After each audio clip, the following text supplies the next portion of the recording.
E, gente, hoje, como o pessoal falou aí, meu aniversário caiu no domingo, dia 22 de novembro. Tô ficando mais velho, né? Para quem não sabe, tô fazendo 33. Né? Então, assim, tem gente que vai achar novo, tem gente que vai achar velho, cada um vai achar uma coisa aí, né? Não vou falar nem que é novo, nem que é velho, para não agredir ninguém, né?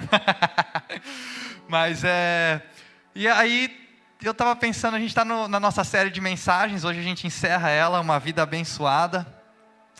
E eu fiquei pensando assim, talvez talvez não, né? Acho que Deus ele faz as coisas de uma forma intencional, mas esse ano, meu aniversário caiu bem no domingo, no dia que a gente encerra essa série de mensagens, né? E eu entendi como uma oportunidade de eu começar o ano da minha vida entregando para Deus, podendo estar aqui na casa de Deus, vivendo esse momento em família com vocês aqui também, compartilhando com a minha família espiritual. Então, entregando a primícia desse novo ano que começa na minha vida, eu estou entregando para Deus e poder compartilhar desse momento junto com vocês. Vocês são minha família espiritual, então é um privilégio muito grande para mim. Né? Enquanto a gente estava no louvor aqui, quero até agradecer o Alan, nosso amigão aí de longa data, está morando em Londres agora. Mas o Alan, se voltar para cá já sabe, né? A casa é sua aqui, cara, e foi muito bom mesmo hoje o louvor, presença de Deus muito forte.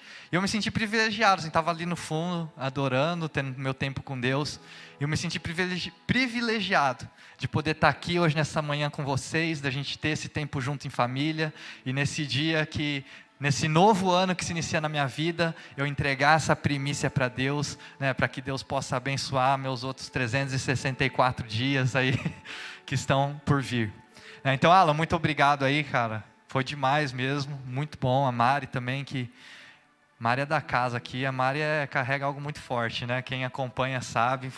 Nossa, a presença de Deus estava muito forte. Que hoje, como tem sido também em todos os nossos cultos, né? Mas tem vezes que Deus parece faz algo especial, né? E hoje eu sinto que foi um desses dias.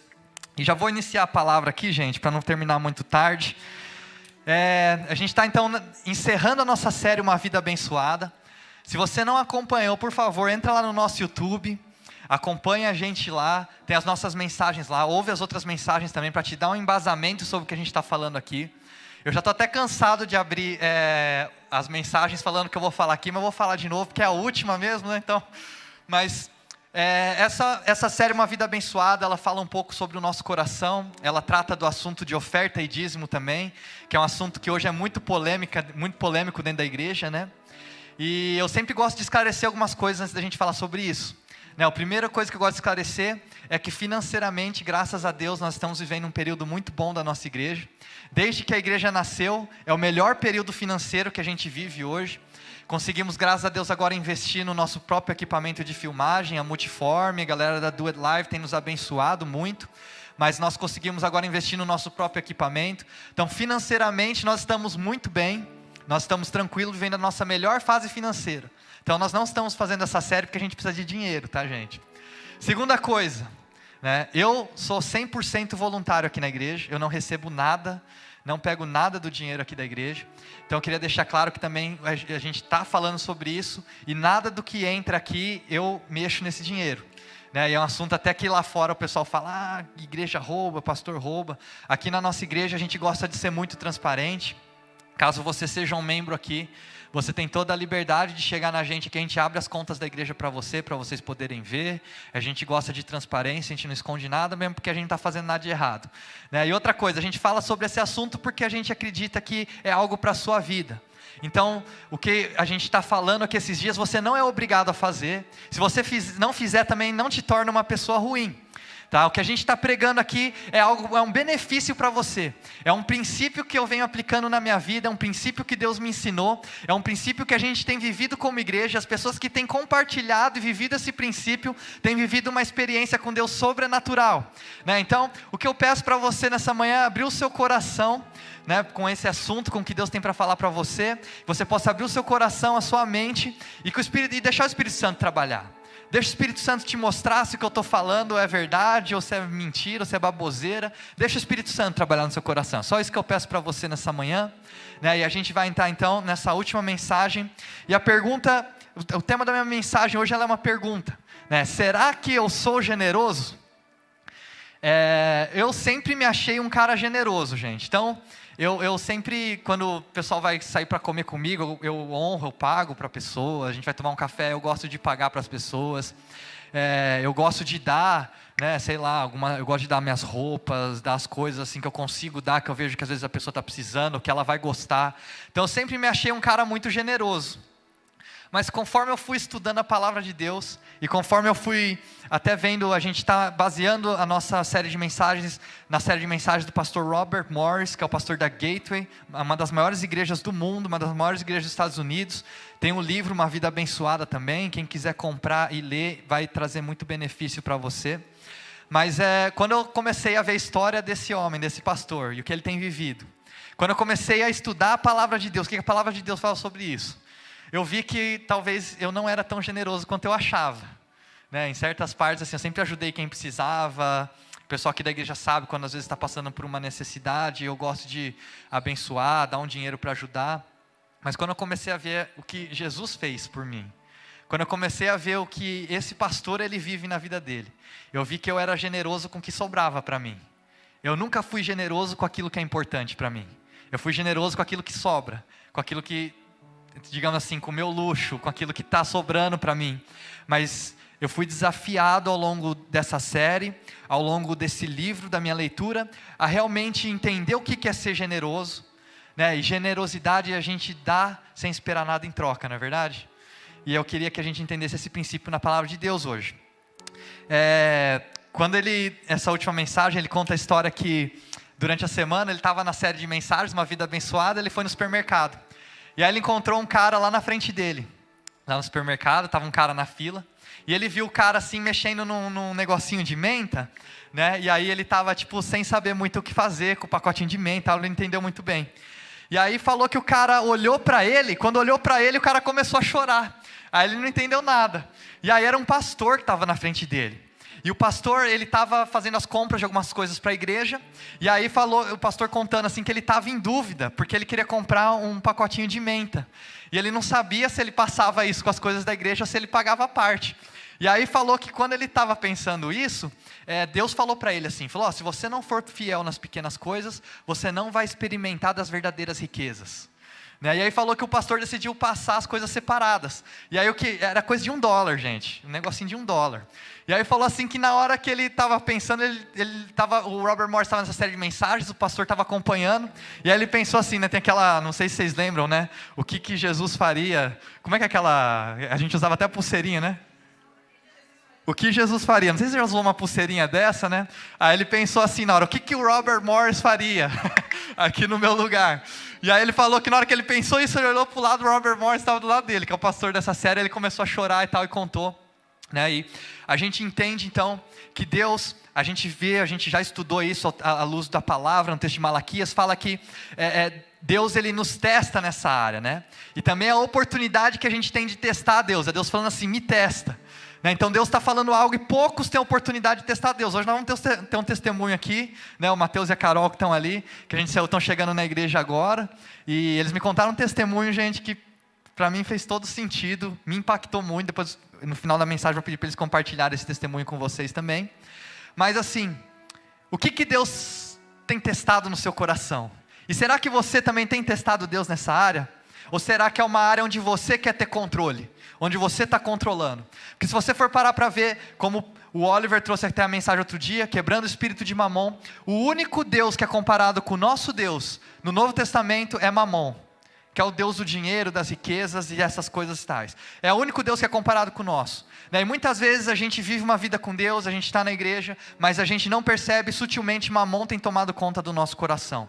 E eu queria que você refletisse um pouco sobre isso. Lucas 6,38, queria que vocês abrissem junto comigo. Esse é um versículo que, gente, para mim, fala muito comigo, mexe muito comigo esse versículo, sempre gostei muito desse texto. É um versículo que talvez muitos de vocês já vão conhecer também.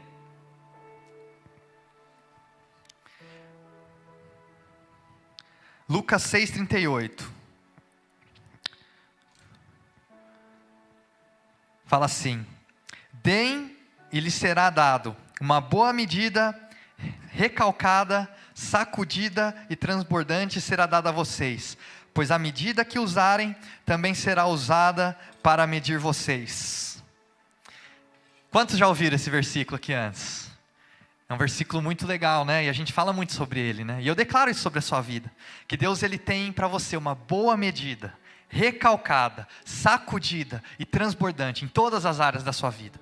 Quando a gente lê esse texto, a gente às vezes pensa também muito sobre, como a gente está falando sobre dinheiro. Né? Mas aqui, quando esse texto foi escrito, né, quando Jesus falou sobre isso, não é somente sobre dinheiro, mas é sobre a gente dar perdão também, a gente dar compreensão para as pessoas, a gente dar paciência. Aqui está falando primeiro, ele começa falando: deem e lhe serás dado. O que será dado? Uma boa medida, recalcada, sacudida e transbordante será dada a vocês. Quer dizer que Deus vai dar muito mais do que você está dando, né? Ele está falando aqui para você, não é só dar dinheiro, mas dê paciência, dê amor, dê compreensão para as pessoas. E esse texto aqui, né, esse termo, boa medida, recalcada, sacudida, transbordante, na época em que Jesus ele falou isso, ele é um termo usado para agricultura. Por que era usado para agricultura? Porque na época da colheita, existiam dois tipos de ceifeiros, né? As pessoas que iam colher os grãos. Existiam os que eram pagos para fazer isso, e na lei falava que as pessoas que tinham as fazendas, para elas deixarem alguns grãos espalhados, né, para os pobres poderem irem lá pegar e terem o que comer. Então existiam os ceifeiros que eram pagos para ir buscarem esses grãos, e existiam também aqueles que iam buscar comida para a sua família, aqueles que não tinham muito dinheiro, muito recurso, né? Então, aqueles que trabalhavam, eram pagos para isso, pensa comigo que eles não se preocupavam muito em encher a cesta de alimento, né? Então assim, eles, como era um trabalho, eles iam, enchiam, levavam até lá no celeiro, voltavam, enchiam de novo e tal. Mas agora você pensa, o cara que ele dependia desse alimento para ele e a família dele viver. Quando ele ia para o campo para juntar a cesta dele, a primeira coisa que ele fazia era o quê? Ele pegava uma boa medida, né? Não era uma medida qualquer, ou não era uma medida mediana, mas ele pegava uma boa medida, né? Não é apenas uma medida parcial, uma meia medida, mas era uma boa medida. E aí depois disso, pensa assim, a família dele dependia daquele alimento para comer, então provavelmente ele ia querer pegar o máximo possível, então era uma boa medida. A segunda coisa que ele fazia, ele recalcava. O que é isso? Ele pegava então, colocava as coisas dentro da cesta, e ele começava a socar o alimento, né, socar os grãos. Por quê? Ele empurrava para caber mais. Então esse era o termo recalcado. Depois disso, sacudida. O que era sacudida? Ele pegava então, ele sacudia a cesta para esvaziar todos os espaços vazios que existiam entre os grãos, para caber mais ainda. E aí por último, transbordante. Porque ele enchia de grão até que começasse a transbordar pelos lados. Entendeu? Então medida, boa medida, recalcada, sacudida e transbordante. E é isso que Deus fala para você. Sabe, uma coisa é você ter que ir até esse lugar para você mesmo fazer todas essas coisas. Mas o que Deus fala para você é que quando você dá, Ele tem preparado para você uma boa medida, recalcada, sacudida e transbordante para tudo aquilo que você dá. Seja isso recursos financeiros, seja isso amor, seja isso perdão, seja compreensão, seja paciência. Faz sentido? Está fazendo sentido? Né? Quando eu me deparei com o que esse termo realmente significava, para mim fez muito mais sentido.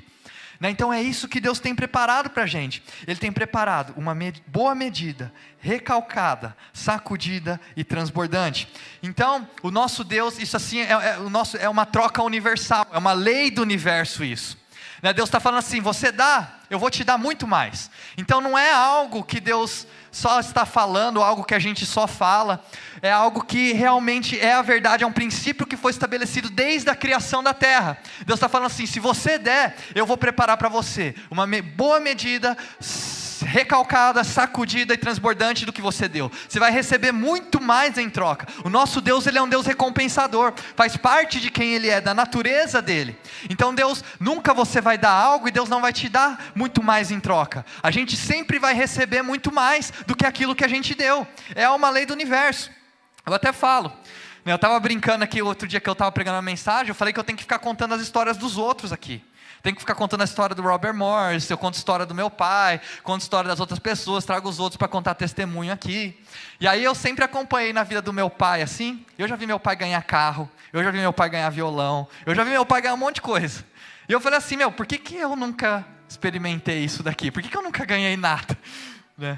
E aí uma coisa que eu vi na vida do meu pai, que eu vejo que é algo que eu preciso começar a viver, é porque eu nunca dei. Simples. Eu nunca recebi algo que eu sempre falei assim, nossa, por que eu nunca ganhei um negócio desse? Nunca ganhei um violão top, eu sempre tive que comprar as coisas, por que eu não ganhei um carro? Porque eu já vi meu pai ganhando essas coisas, mas eu também já vi meu pai dando muito. Então, é simples, é uma matemática simples. Talvez você já se perguntou isso, você já viu algum amigo seu recebendo algo, você falou assim, nossa, por que eu nunca tive uma experiência dessa? Ou por que eu nunca ganhei algo desse tipo? Né? Talvez porque você nunca deu. Não começa recebendo, a gente começa dando. O versículo aqui começa falando sobre isso. Deem e lhes será dado. Mas o que acontece? Aqui que para mim está o erro que as pessoas fazem com esse trecho. Eles começam sutilmente a levar a motivação do dar em receber. Não é verdade? Então aqui o que eu estou falando para vocês? Deem e você vai receber muito mais em troca. Você vai receber uma boa medida, recalcada, sacudida e transbordante. E aí a sua motivação talvez em dar começa a ser em receber. Não em simplesmente dar ou não simplesmente na gratidão. E aqui que para mim está o grande erro desse trecho quando as pessoas usam ele para falar sobre isso. Não está errado ele. Jesus ele dá, mas olha só o que Provérbios 16:2 fala para a gente, não precisa abrir, tá gente, eu vou ler. Todos os caminhos do homem lhe parecem puros, mas o Senhor avalia o espírito. Tiago 4:3 fala assim, quando pedem, não recebem, pois pedem por motivos errados, para gastar em seus prazeres. E olha só, a gente lê o versículo 38, agora abre comigo aí no versículo 30, desse mesmo trecho, Lucas 6:30, olha só o que acontece antes.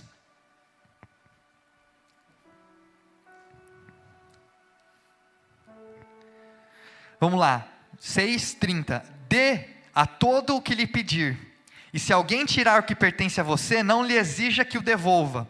Como vocês querem que os outros lhes façam, façam também vocês a eles. Que mérito vocês terão se amarem os que me amam? Até os pecadores amam os que amam. E que mérito terão se fizerem o bem àqueles que são bons para com vocês? Até os pecadores agem assim. E que mérito terão se emprestarem à pessoa de quem esperam devolução? Até os pecadores emprestam a pecadores, esperando receber devolução integral. Amém. Porém, os seus inimigos façam-lhes o bem e emprestem-lhes, sem esperar receber nada de volta. Então, a recompensa que terão será grande e vocês serão filhos do Altíssimo, porque Ele é bondoso para com os ingratos e os maus. Então, o que acontece? Hoje, quando a igreja ela vai manipular muitas vezes as pessoas a darem, elas vão por dois lados. O primeiro é esse. Você quer receber algo? Então dá, senão você não vai receber nada. Então às vezes a nossa motivação em dar não é em dar, simplesmente é gratidão. A nossa motivação é receber algo em troca. Ou se não, para que lado que muitas vezes podem ter usado para manipular? O medo. Né? Fala assim, se você não der, você está debaixo de maldição, você está debaixo de pecado, e não sei o que, e tal. Né? Os dois lados que a igreja fala para nós aqui. E aí eles usam esse trecho para falar sobre isso. Dê e lhe será dado uma medida, e realmente é assim. Só que você pega o trecho inteiro, o problema é que a gente só lê um versículo às vezes, a gente não acompanha tudo que está sendo falado. Se você pega aqui, ó, eu li um pouco antes para vocês, do 30 ao 35, a gente leu o 38, onde isso é falado. O que ele está falando aqui para vocês? Deus está falando assim, ó, dê amor para aquele que não merece. Sabe, dê compaixão para o seu inimigo. Ele está falando assim, ajude financeiramente aquele que não vai poder te retribuir. Porque muitas vezes a gente também a gente é interesseiro, a gente ajuda alguém que a gente sabe que vai poder retribuir algo em troca para nós. Ou a gente empresta um dinheiro cobrando uma dívida, ou a gente empresta um dinheiro sabendo que a pessoa vai devolver. Mas aqui Jesus, ele começa esse trecho falando, deem, deem, deem, dê amor, dê perdão para quem não merece, sabe, dê compaixão para aqueles que não merecem, dê amor para o seu inimigo, sabe, dê ajuda para quem não vai conseguir te pagar de volta, é isso que ele está falando aqui, dê, e aí depois, e tem uma coisa, se vocês derem, Deus vai recompensar vocês. É sutil a diferença, não é? É sutil, mas faz toda a diferença na interpretação do texto. Por quê? O foco aqui não está no receber, o foco aqui está no dar. E o que Deus está falando? O que Jesus está querendo ensinar para a gente aqui? Ele está falando assim, ó, quando você dá com coração, dá com gratidão, tira o egoísmo do seu coração. Quando você der sem egoísmo, Deus vai te recompensar.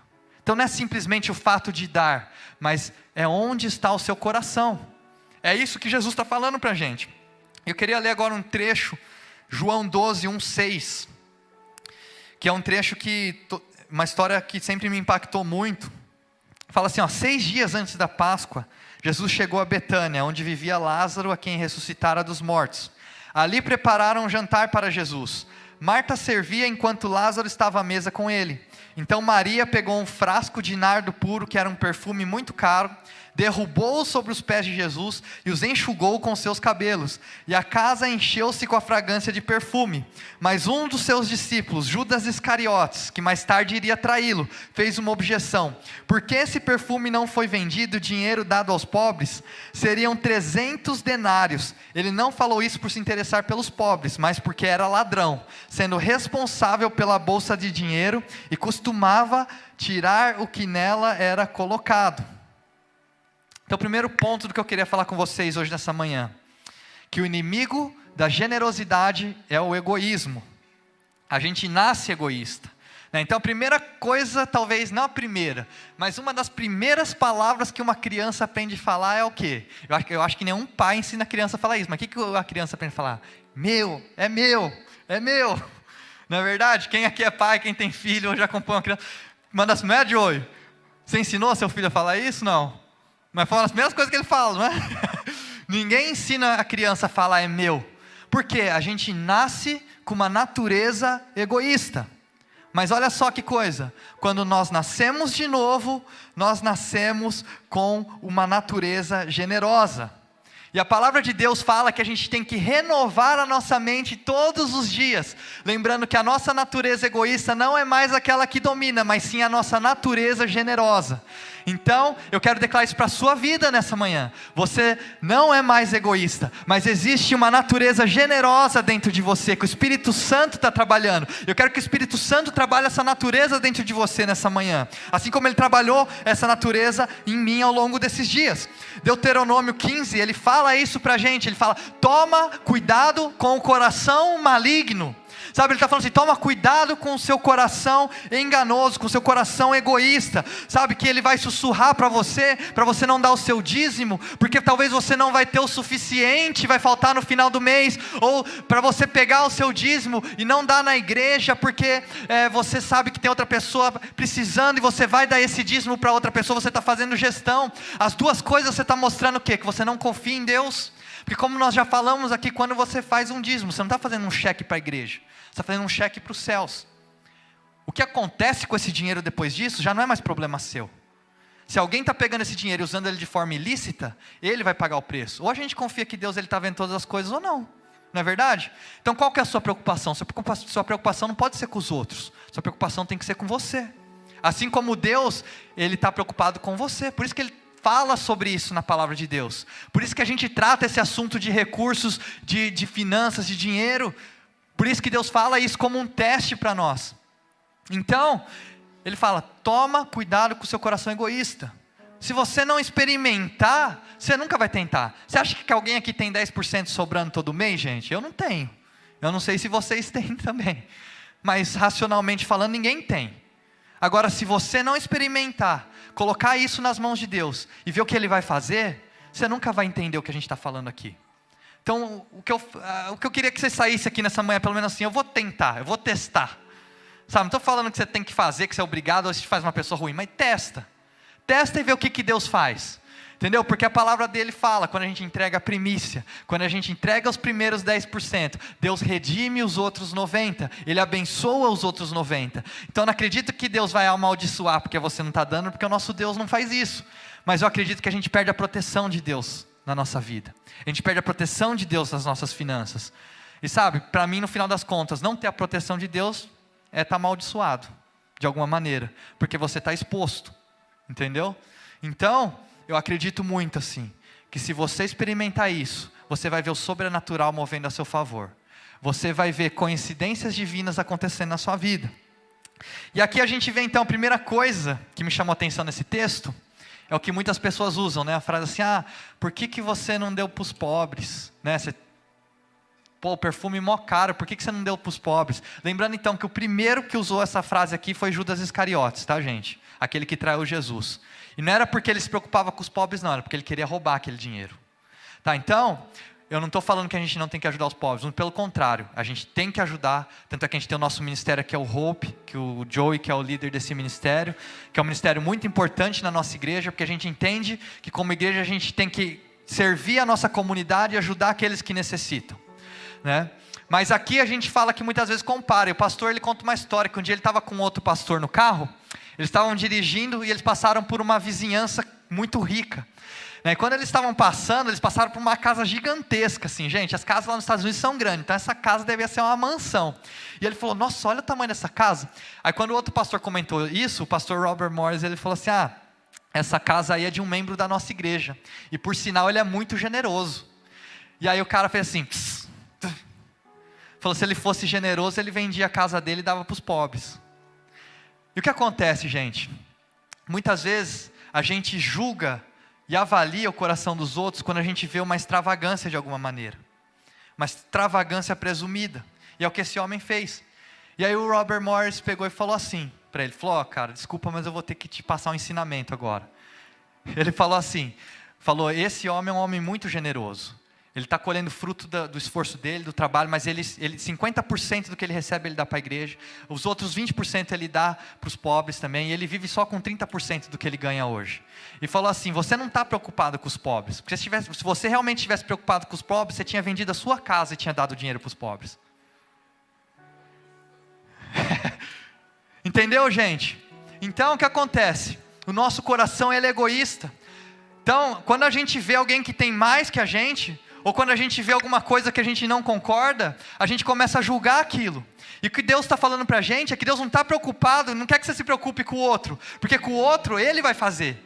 Agora com quem que você tem que se preocupar? É com você mesmo. Sabe, o que Deus está confrontando em você hoje é, será que eu sou generoso? Não é será que o meu vizinho é generoso? Será que o pastor é generoso? Será que a igreja é generosa? Hoje a pergunta que eu estou fazendo para você é, será que você é generoso? Sabe, vamos parar de querer julgar a ação dos outros, ou a gente dá essa desculpa, cara, se você sente que algo precisa mudar, sabe o que você tem que fazer? Começa fazendo você. Se você acha que as pessoas da igreja têm que vender as casas para dar para os pobres, isso é muito nobre, eu acho isso bonito, mas antes de cobrar os outros, começa fazendo você, vende a sua primeiro. Concorda comigo, gente, que eu estou falando para vocês? Por quê? Porque Judas fez isso. E por quê? Porque Judas não estava preocupado com os pobres, Judas estava preocupado em roubar esse dinheiro. E o negócio é, Jesus ele falou 2 anos antes, falou para os discípulos, não fui eu que escolhi vocês, e entre vocês está o diabo. Então a pergunta é assim, será que Jesus sabia que Judas era ladrão, que ia trair ele? Jesus sabia, porque Jesus falou, não fui eu que escolhi vocês, e entre vocês está o diabo. Jesus falou isso, então Jesus sabia. E a pergunta é, por que Jesus colocou as finanças na mão de Judas, sabendo que Judas era ladrão? Por que Jesus fez isso? Faz sentido para vocês isso? Se você tem sua empresa, você tem seu dinheiro, gente, seu dinheiro pessoal aí, na sua poupança, se você sabe que tem um cara que rouba, é na mão dele que você vai colocar o seu dinheiro? Acredito que não, né? Por que Jesus fez isso? A palavra fala que Deus não tenta ninguém, muito pelo contrário. Quando a gente é tentado, Ele nos dá uma saída para a tentação, mas a palavra fala que Ele nos testa, então a gente vê aqui na área financeira Deus e Jesus testando Judas. Eles testaram Judas aqui nesse momento. Eles testaram porque sabiam que ele ia falhar? Não, porque Jesus acreditava que Judas podia mudar. Então quando Jesus, eles te colocam diante de um teste, não é para você falhar, mas é a oportunidade de você sair bem sucedido desse teste. Então, nunca Jesus ou Deus vão colocar um teste para você, para que você falhe nele. Por mais difícil que esse teste pareça, nunca vai ser para você falhar. Mas a palavra fala que Jesus ele intercede por nós diante do Pai, para que você seja bem sucedido em todo teste, em toda aprovação que você passar. E sabe uma aprovação que a gente passa a nossa vida inteira, um teste que a gente passa a nossa vida inteira? Dinheiro. Porque todo mês a gente é testado nessa área. Todo mês piga dinheiro lá na sua conta. E você é testado. O que você vai fazer com esse recurso? Quem que é o seu dono no final das contas? Para quem que você vai investir o seu recurso? Porque você tem governo sobre o seu dinheiro. Ele não governa sobre você. Sabe, quando você coloca nas mãos de Deus, está falando, Deus, eu sou teu. Eu sou 100% teu. Deus toma cuidado daquele que é dele. E sabe qual que é o nosso problema muitas vezes? A gente não dá. A gente não dá o dízimo, a gente às vezes não vem na igreja. Outra coisa, vim na igreja aos domingos. Sabe o que é isso? Você está dando a primícia da sua semana para Deus. Porque o primeiro dia da semana não é segunda-feira, o primeiro dia da semana é domingo. Quando você está aqui, não é só um negócio de você estar na igreja, só com seus irmãos. Você está entregando a primícia da sua semana para Deus. Está falando, Deus, abençoa e redime o resto da minha semana, porque eu estou te dando a primícia da minha semana. A melhor parte da minha semana eu estou te dando. Então você está aqui nesse domingo, representa que você está dando para Deus a primícia da sua semana. Deus vai redimir o resto dela também. E quando você dá o seu dinheiro, você está falando, Deus, isso aqui tudo é teu, eu confio no Senhor. Eu não tenho esses 10% para dar esse mês, mas eu confio que o Senhor é o provedor. Não sou eu que sou o provedor da minha casa, o Senhor é o provedor da minha casa. Agora você não faz essas coisas, você não vai aos cultos de domingo, você não dá o seu dízimo, aí as coisas começam a dar errado na sua vida, e aí você começa a culpar Deus. Só que você não está fazendo o que Deus falou para você fazer. Você não está vivendo o que a palavra de Deus falou para você viver. Como é que você quer culpar a Deus, sendo que na verdade você é responsável? Aí você quer culpar Deus pelas suas finanças, sendo que você que é o dono das suas finanças. Você não dá seu dízimo, você não oferta, você não é generoso. Você é dono das suas finanças e aí você falta dinheiro, você começa a culpar Deus porque você não está sem dinheiro? É culpa sua. Deus está falando assim, você quer tomar conta? Pode tomar conta, não vou te obrigar a colocar na minha mão. Agora, quando você fala assim, não, eu acredito que Deus é o meu provedor, eu quero confiar em Deus, eu quero colocar a minha vida debaixo da bênção de Deus, eu quero colocar a minha família debaixo da proteção de Deus, eu quero colocar as minhas finanças debaixo da proteção de Deus, aí Deus vai tomar conta. Agora, Deus não vai cuidar do que não é dele. Só que o que a gente fala quando a gente aceita Jesus? Senhor, eu te aceito como Senhor da minha vida. Esse Senhor não é um termo de respeito não, gente. Isso aqui é um termo de escravidão, tá? Se você pegar a tradução original, você está aceitando Jesus como seu dono, não como alguém de respeito na sua vida, tá? Então, ou Jesus ele é seu dono, ou ele não é. Né? Então, uma coisa que a gente sempre fala aqui, ou você é 100% de Deus, ou você é 0%, não tem meio termo. Então, a gente tem que avaliar. Será que eu tenho realmente colocado tudo nas mãos de Deus? E segundo ponto, a extravagância da generosidade. A gente vê que Deus ele foi generoso com a gente. Então, Ele entregou o seu próprio filho por nós. Isso foi um sinal de generosidade. Davi, a gente pega ao longo da Bíblia vários sinais de extravagância, de generosidade extravagante. Davi, quando ele foi construir o templo, se a gente fosse transformar em moeda atual, ele ofertou para o templo 21 bilhões de dólares. Foi o dinheiro que Davi ele ofertou para a construção do templo na época dele. Se a gente transformasse na nossa moeda atual hoje, 21 bilhões de dólares. Isso foi uma oferta extravagante. Mas olha só que interessante. Do mesmo jeito que Jesus deu o seu filho, Deus deu o seu filho Jesus. Foi uma oferta extravagante. Davi deu 21 bilhões e foi uma oferta extravagante. Sabe o que Jesus chamou de oferta extravagante também? As 2 moedinhas da viúva. Então, gente, quando a gente fala sobre extravagância, a gente não está falando sobre um valor, ou sobre algo muito grande, algo que é extravagante para todos. Por isso que a pergunta é, será que eu sou generoso? Porque o que é extravagante para você? Você sabe o que é extravagante para você. Eu não posso julgar o que é extravagante para você. Mas quando todo mundo olhou para as 2 moedinhas da viúva e achou, nossa, isso aí não é nada. Jesus pegou e falou, essa mulher deu uma oferta extravagante hoje, porque era tudo que ela tinha. Então, a extravagância não está no valor, né? Semana passada o Aldo contou um testemunho para a gente aqui, que ele ofertou R$20. Foi uma oferta extravagante. Por quê? Era tudo que ele tinha na conta. Ele não tinha mais nada, ele não sabia se ia ter dinheiro para o dia seguinte para comer. Foi uma oferta extravagante. Não é dinheiro, não é valor, mas é o que é extravagante para você. Você sabe. Você sabe, eu não sei, mas você sabe.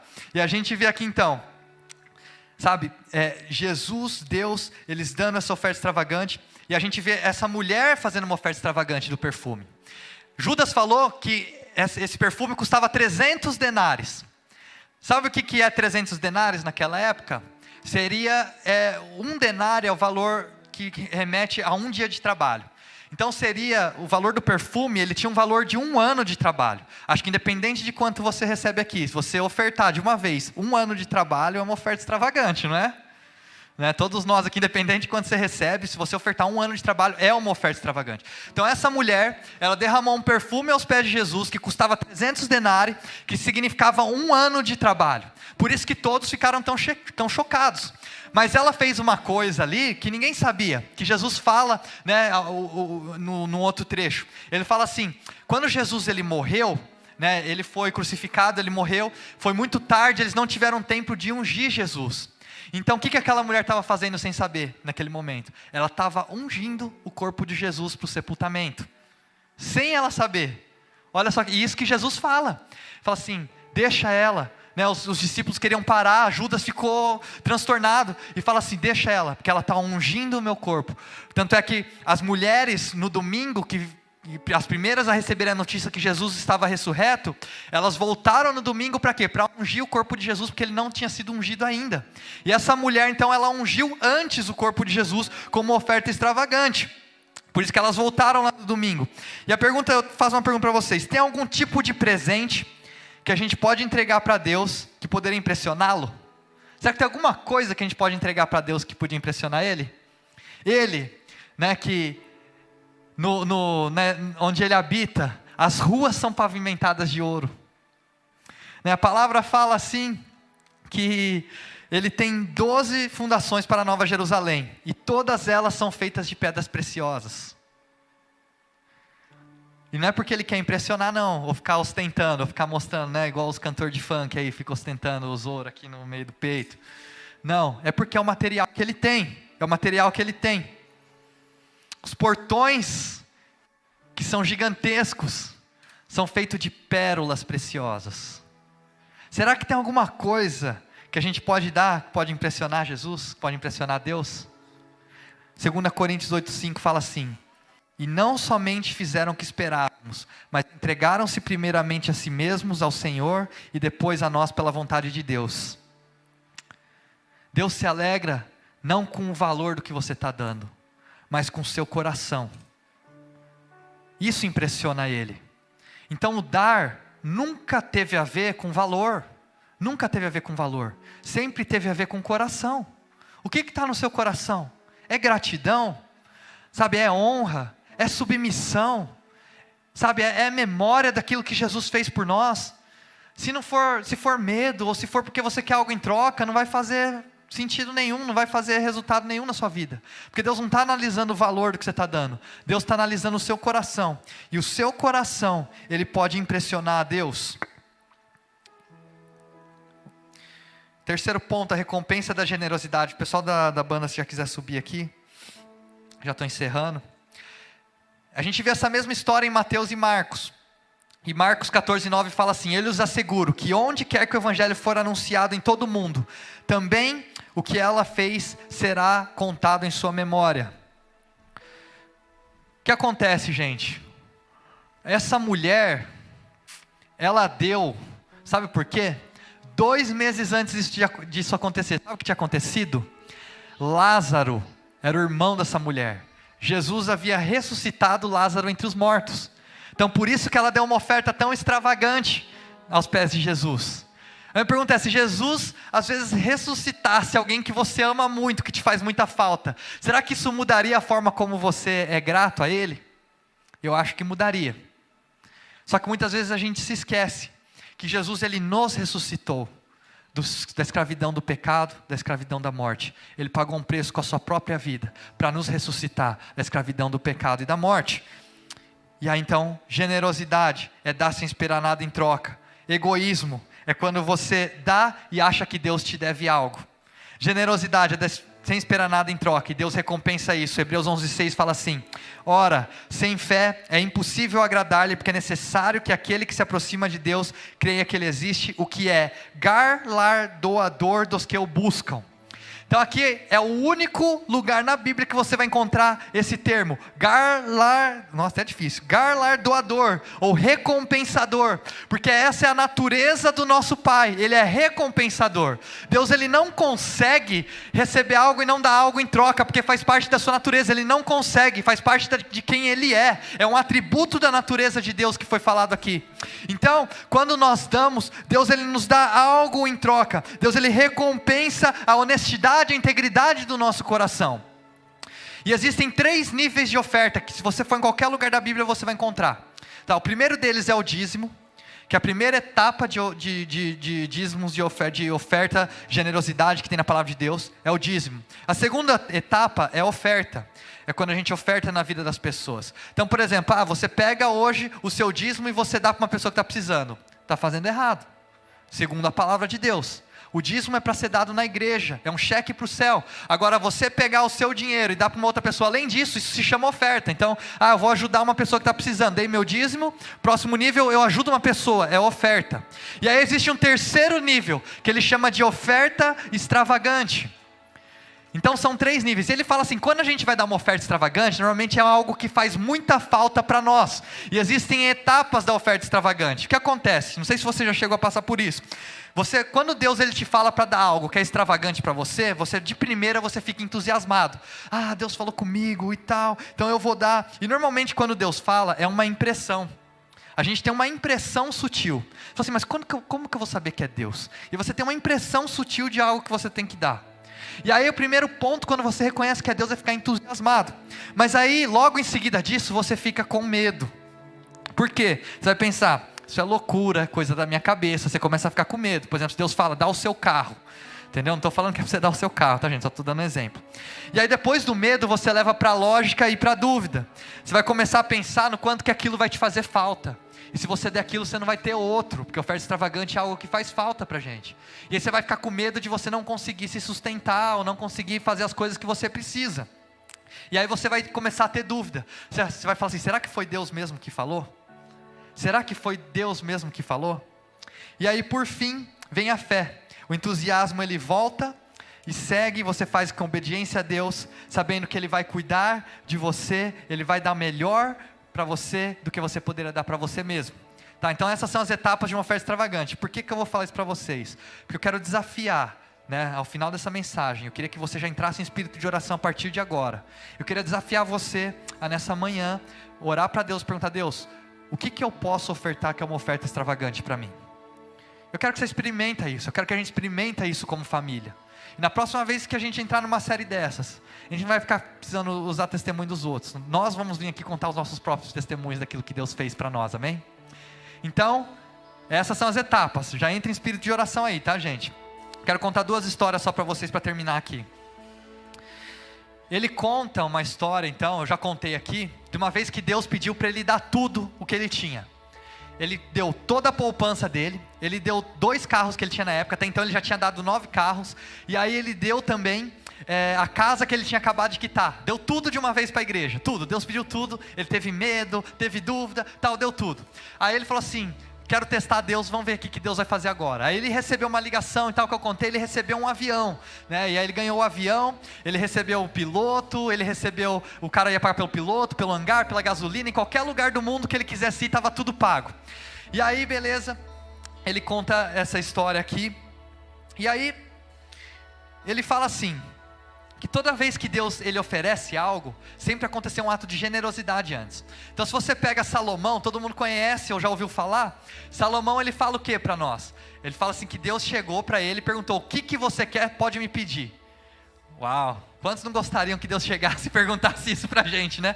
O que você quer, me fala, pede que eu te dou. Agora o que a gente não vê antes? Que antes disso acontecer, Deus tinha pedido para Salomão um touro. Tinha pedido para Salomão sacrificar um touro. Salomão sacrificou 1000 touros. Aí depois que Salomão sacrificou 1000 touros, Deus chegou para ele e falou assim, pede para mim o que você quiser que eu vou te dar. Deus ele quer falar isso para você nessa manhã, mas primeiro você precisa sacrificar Mamon do seu coração. Deus ele tem isso para você nessa manhã. Porque Ele precisa tirar o egoísmo do seu coração, precisa tirar a vaidade do seu coração, precisa tirar a sua vontade de prazeres próprios do seu coração. Porque senão, se Ele sabe que Ele não tirar isso, quando Ele perguntar isso para você, você vai pedir algo egoísta, você vai pedir algo para você mesmo. Salomão pediu o quê? Sabedoria, né? Então, aí ele fala aqui, então ele deu todas essas coisas, ele ganhou o avião, e ele fala assim, não é sobre o avião. Deus, é lógico, Deus mostrou para ele que Deus cuida, Deus deu um avião para ele, ele nem tem mais o avião, ele fala. Mas não é sobre o avião. E ele lembra que nesse período, ele sentiu Deus falando para mim, pede algo para mim que eu vou te dar. Pede algo para mim que eu vou te dar. Aí sabe o que ele pediu? Ele começou a lembrar, era uma época no casamento deles, ele quando começou o casamento, quando ele era mais novo, ele viveu um período de muita infidelidade no casamento dele. Teve um casamento ilícito. E ele tinha medo de quando a esposa dele descobrisse, de largar ele. Quando ele deu todas essas coisas, e Deus chegou para ele e perguntou, o que você quer? Aí ele lembrou, falou assim, Deus, se tem uma coisa que eu quero, é ter uma família abençoada. E aí quando ele dá essa pregação, ele fala, que a esposa dele já sabe de tudo que aconteceu na vida dele. E eles têm 35 anos de casado, de uma das famílias mais abençoadas que ele conhece. Ele é grato pelo filho, pelos filhos, pela esposa, pela família que Deus deu para ele. Às vezes a gente fala, a gente pensa que é sobre dinheiro. Mas Deus, Ele quer trazer uma bênção sobre a sua vida. Deus quer trazer uma bênção sobre a sua casa. Deus quer trazer uma bênção sobre a sua família. Só que antes dele poder perguntar para você o que você quer, Ele quer tirar o egoísmo e a vaidade do seu coração. Isso acontece quando a gente dá, mas não esperando algo em troca, mas quando a gente dá por gratidão. E quando a gente dá por submissão àquele que é o nosso dono, Ele vai te recompensar. E a última história que eu quero contar para vocês, só para a gente encerrar aqui, ele fala que ele conta um testemunho de uma mulher que estava na igreja, e ela passou por muito tempo de um período de uma escassez financeira, e ela arrumou emprego, e aí quando ela arrumou emprego, era um salário de $1.000, e ela fala que chegou na igreja, primeiro culto, ela separou os $1.000, Deus falou para ela assim, dá mais $20, ela falou assim, Deus, mas eu não tenho mais $20, aí ele falou assim, dá mais $20, ela deu $120, ele falou que tinha um cara na igreja, que ele sempre ia com $100 no bolso, e toda semana ele orava para Deus mostrar para ele uma pessoa, e aí ele dava esses $100, e aí nesse dia que foi para essa mulher, fala que pegou esses $100, ele foi, sentiu de dar para essa mulher, ele tinha mais $20 na carteira, e aí Deus falou assim, dá esses $20 para ela também, ela falou assim, não, mas Deus, eu dou $100, ele falou, não, mas dá os 20 também, e aí ele deu $120 para a mulher que estava precisando, que não tinha esse dinheiro, ela recebeu de volta depois que ela deu. Estou falando assim, o nosso Deus, Ele é recompensador, né? Então o que acontece? Ele fala que ele chegou em casa nesse dia, e aí eles estavam almoçando, a filha dele estava meio desviada na época, e aí fala que eles saíram, né, estavam almoçando, na hora que chegou em casa, a filha dele chamou ele para conversar, e na hora que chamou ele para conversar, essa filha que estava desviada, estava chorando muito, chorando, aí por algum acaso ela tinha ido no culto aquele dia, aí ela falou assim, pai, é aquela história que você contou do homem que dá os $100, falou assim, esse homem é você, né? E ela chorando, aí ele falou assim, esse homem sou eu. Ela falou assim, não, porque quando você falou, eu comecei a lembrar, pelo menos umas 15 ou 20 vezes que eu vi você saindo do carro e você entregando algo para alguém. E aí ela chorando,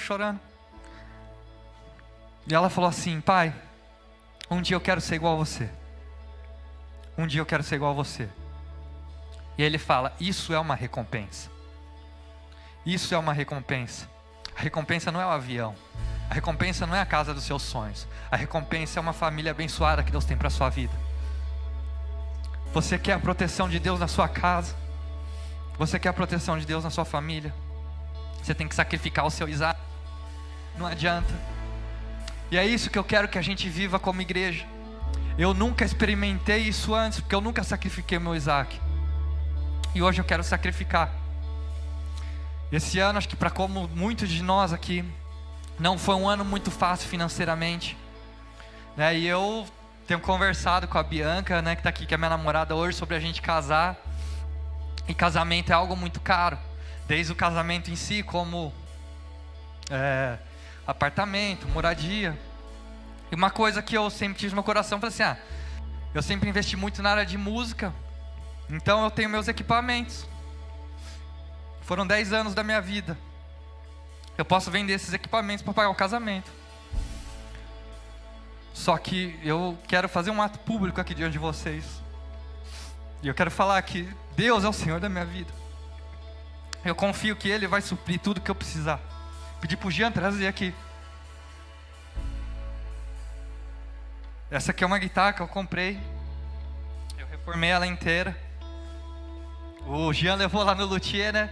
Falou que só de peça aqui tem mais de 5 mil reais. Essa é a guitarra que eu mais gosto. E nessa manhã eu quero ofertar ela aqui para a igreja.